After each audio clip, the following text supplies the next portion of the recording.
ದೇವರ ಪರಿಶುದ್ಧ ನಾಮಕ್ಕೆ ಸ್ತೋತ್ರವಾಗಲಿ. ಈ ದಿನದ ದೇವರ ವಾಕ್ಯ ಯೋಹಾನ ಬರೆದ ಸ್ವಾರ್ಥ ಗ್ರಂಥ 12ನೇ ಅಧ್ಯಾಯ 26ನೇ ವಾಕ್ಯ.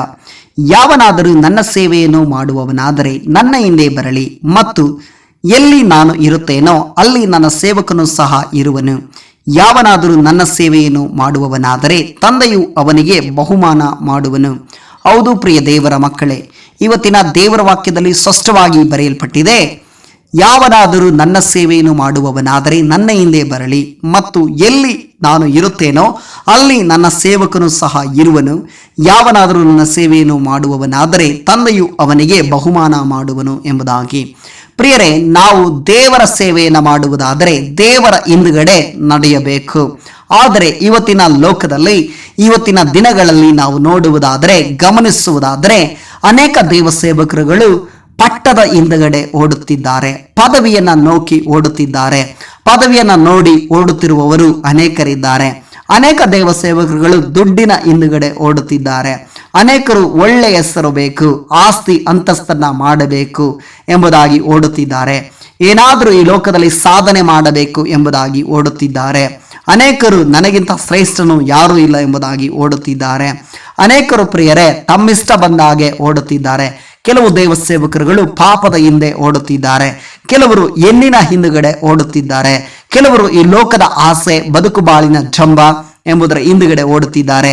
ಆದರೆ ಪ್ರಿಯರೇ, ಇವು ಎಲ್ಲವನ್ನ ಬಿಟ್ಟು ದೇವರ ಸೇವೆಯನ್ನ ಮಾಡುವವರು ಏನ್ ಮಾಡ್ಬೇಕಂದ್ರೆ ದೇವರ ಹಿಂದುಗಡೆನೆ ನಡಿಬೇಕು. ದೇವರ ಹಿಂದುಗಡೆ ನಡೆಯುವುದಂದ್ರೆ ಹೇಗೆ? ನಮ್ಮ ಜೀವಿತದಲ್ಲಿ ಯಾವುದೇ ಕಾರ್ಯವನ್ನು ಮಾಡುವಾಗಲೂ, ಯಾವುದೇ ಒಂದು ಸೇವೆಯನ್ನು ಮಾಡುವಾಗಲೂ, ಯಾವ ಕಾರ್ಯಗಳಲ್ಲಿ, ಎಲ್ಲಾ ಕಾರ್ಯಗಳಲ್ಲಿ, ಸಕಲ ಕಾರ್ಯಗಳಲ್ಲಿ ದೇವರನ್ನ ನಾವು ಮುಂದುಗಡೆ ಬಿಡಬೇಕು.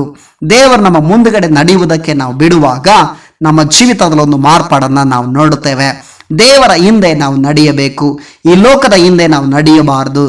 ಆದರೆ ನಾವು ದೇವರ ಹಿಂದೆ ನಡೆಯುವಾಗ ಸಕಲ ಲೋಕವು ನಮ್ಮ ಹಿಂದುಗಡೆ ನಡೆದು ಬರುತ್ತದೆ.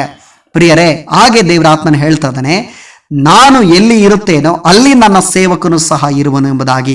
ದೇವರು ಎಲ್ಲಿದ್ದಾನೆ? ಪರಲೋಕದಲ್ಲಿದ್ದಾನೆ. ಅಲ್ಲಿ ದೇವರ ಸೇವಕರಾದ ನಾವುಗಳು ಅಲ್ಲಿ ಇರ್ತೇವೆ. ಪ್ರಿಯರೇ, ದೇವರ ಸೇವೆಯನ್ನು ನಿಯತ್ತಾಗಿ ಮಾಡುವುದಾದರೆ, ನಿಜವಾಗಿ ನಾವು ನಂಬಿಗಸ್ತರಾಗಿ ನಡ್ಕೊಳ್ಳೋದಾದ್ರೆ, ನಾವು ಒಂದಲ್ಲ ಒಂದು ದಿವಸ ಸತ್ತಾಗ ದೇವರ ಜೊತೆಯಲ್ಲಿರ್ತೇವೆ.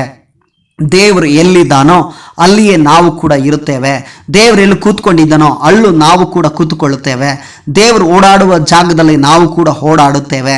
ಹೌದು ಪ್ರಿಯ ದೇವರ ಮಕ್ಕಳೇ, ದೇವರು ಇರುವ ಜಾಗದಲ್ಲಿ ನಾವು ಸಹ ಇರಬೇಕಾದರೆ ನಾವು ದೇವರ ಹಿಂದುಗಡೆ ನಡೆಯಬೇಕು.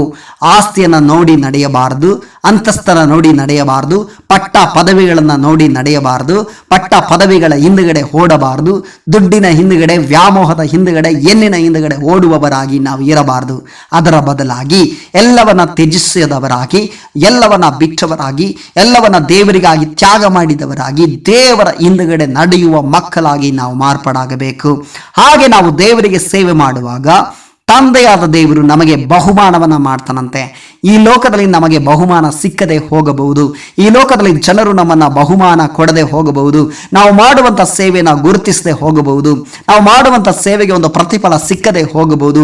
ಆದರೆ ಪ್ರಿಯರೇ, ಒಂದಲ್ಲ ಒಂದು ದಿವಸ ನಾವು ಸತ್ತಾಗ ಪರಲೋಕ ರಾಜ್ಯದಲ್ಲಿ ನಮಗೆ ಬಹುಮಾನವಿದೆ.